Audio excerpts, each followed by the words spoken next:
orain. Kaixo, gu Saio, Alaia eta Noa gara Euskara Batzordeko kideak. Badakizute zer den Eusko Zaplasteko? Euskara Batzordeko ikasle eta irakasleek sortu dugun gauzatxo bat da. Eta zer egin behar dugu? Bata besteei zaplasteko bat eman? Ez lasai. Euskaraz hitz egiterakoan egiten ditugun akatsak zuzentzeko da. Horretarako bideo labur batzuk egin ditugu. Orduan bideo labur batzuk ikusi eta listo. Prestan zaudete gelan landu eta akatsa gutxitzeko?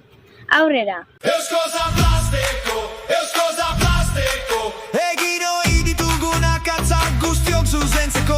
Eusko Zaplasteko, Eusko Zaplasteko, sintonia hasi da, zatoz nirekin orain. Alaia, kundutxara, ez nahi dut ama.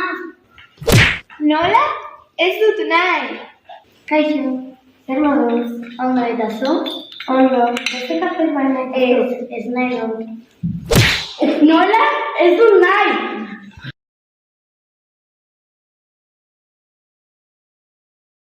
Eusko Zaplasteko, Eusko Zaplasteko, egin ohi ditugun akatsak guztiok zuzentzeko. Eusko Zaplasteko, Eusko Zaplasteko, sintonia hasi da, zatoz nirekin orain. Jarri bixera zuzen. Zergatik horrela gustatu zait. Nola? Horrela gustatzen edarako. Liburutegira joango gara? Ez, zergatik aspertzen naiz. Nola?